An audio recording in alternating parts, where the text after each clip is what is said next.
আসসালামু আলাইকুম। আবার একটা নতুন ভিডিও নিয়ে চলে আসলাম আপনাদের মাঝে। আশা করছি সবাই সুস্থ এবং ভালো আছেন। আর আজকের ব্লগটা বিকেল থেকে শুরু করে দিলাম। বিকেল বলবো না, প্রায় সন্ধ্যাই হয়ে গেছে। আর আমার ছেলে মেয়ে আমাকে আসলে এত এরা বিরক্ত করে যে প্রতিদিন আমার 2 থেকে 3 বার বিছানার চাদরই চেঞ্জ করতে হয়, নাহলে উপায় নাই। দেখা যায় কি বেডে থাকা যাবে না, এমন একটা অবস্থা করে ফেলে। এজন্য দেখা যায় প্রতিদিনই চাদর আমার সন্ধ্যার সময় শোয়ার আগে বিশেষ করে চাদরটা চেঞ্জ করে ফেলি। না হলে দেখা যায় কি এত বিছানার মধ্যে এরা খেলনা ফেলে রাখে, খাবারের জিনিস ফেলে রাখে, থাকার মতো কোনো অবস্থাই থাকে না। এই জন্য তো আজকের ব্লগটা সন্ধ্যা থেকেই শুরু করে দিলাম।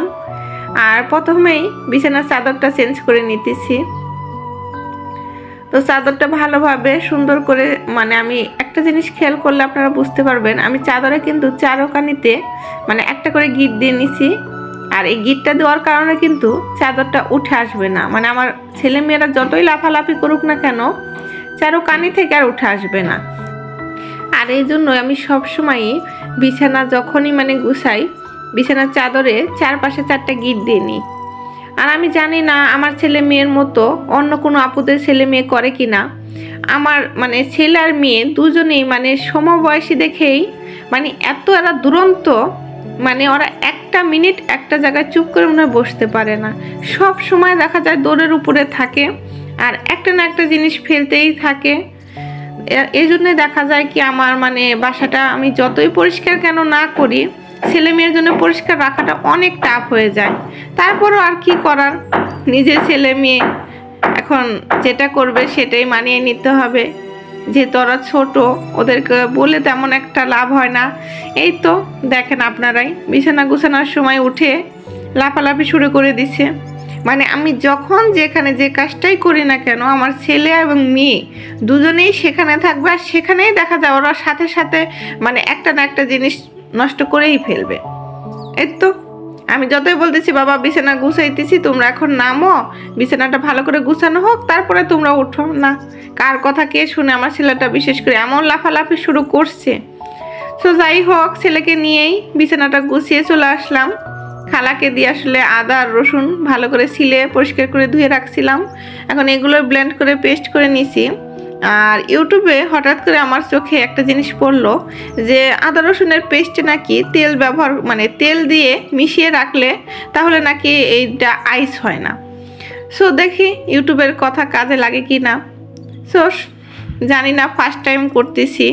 যদি দেখি যে সত্যি আইস না হয়ে থাকে তাহলে তো আমার জন্য খুবই উপকার হবে। তাহলে সাথে সাথে বের করে রান্না করে ফেলতে পারবো। সো যদি দেখি যে সত্যি বুদ্ধিটা কাজে লাগে তাহলে নেক্সট টাইম আপনাদের সাথেও শেয়ার করব।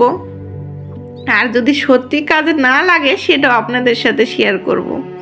যেহেতু ফার্স্ট টাইম করতেছি, আমার তো মনে হইতেছে বুদ্ধিটা কাজে লাগতে পারে। আর আমার মতো এরকম আদা রসুনে ইউটিউব দেখে কে কে তেল ব্যবহার করে রাখছো প্লিজ কমেন্টে জানিও। আর তোমাদেরটা কাজে লাগছে কি কাজে লাগে নাই, তাহলে আমার জন্য উপকার হবে। তাহলে আমি বুঝতে পারবো যে আমার নিয়মটা সঠিক ছিল না ভুল ছিল। আর এই তো এখন সুন্দর করে আমি বক্সগুলো ঢাকনা দিয়ে ডিপ ফ্রিজে রেখে দিব, নর্মালে রাখবো না। যেহেতু আদা রসুন এখানে অনেকটাই পেস্ট করে নিছি। আর নর্মালে দেখা যায় কি বেশি দিন রাখলে আমার কাছে মশলার সেন্ট কেমন যেন একটা বাজে গন্ধ লাগে। এই জন্য সবসময় মশলা করার সাথে সাথেই ডিপ ফ্রিজে রেখে দিই। এই তো এখন রেখে দিব। আর বিশেষ করে আদা রসুন যদি সত্যিই দেখি যে আইস হয় নাই তাহলে তো আমি অনেক খুশি হয়ে যাব। আর এর মধ্যেই আসলে আমার আম্মা আসছে বাসায়, সে আবার দেখা যায় একটু পিঠা বানাইতেছে। আমার মেয়েটা পিঠা খেতে অনেক পছন্দ করে। মানুষটা ছোট হলে কি কিন্তু পিঠা খেতে অনেক পছন্দ করে, বয়স্ক মানুষের মতো। সো তো আমার মা, আমি এই পিঠাটার নাম আসলে কোথায় কি বলে আমার জানা নেই, তবে আমাদের মধ্যে এটাকে দুধকুলি বলে। দুধকুলি, দুধ পুলি, যে যেটাই বলুক না কেন, সো আমরা দুধকুলি বলি। আর এটার মধ্যে নারকেলের পুর দেওয়া থাকে। আর নারকেল পুর দেওয়ার কারণে পিঠাটা মাশাআল্লাহ এত খেতে মজার হয়। আমি জাস্ট এখানে শুধু নারকেলের মানে নারকেল কুড়িয়ে নিয়ে তার মধ্যে দুধ দিয়ে গুড় দিয়ে একটা হালুয়া তৈরি করে নিছি, আর সেটাকেই মানে এটার ভিতরে পুর হিসেবে ব্যবহার করতেছি। আর দুধগুলো আপনারা দেখেই বুঝতে পারতেছেন মাশাআল্লাহ জাল দিয়ে দিয়ে মানে একদম ঘন হয়ে মোটা সর পড়ে গেছে উপরে।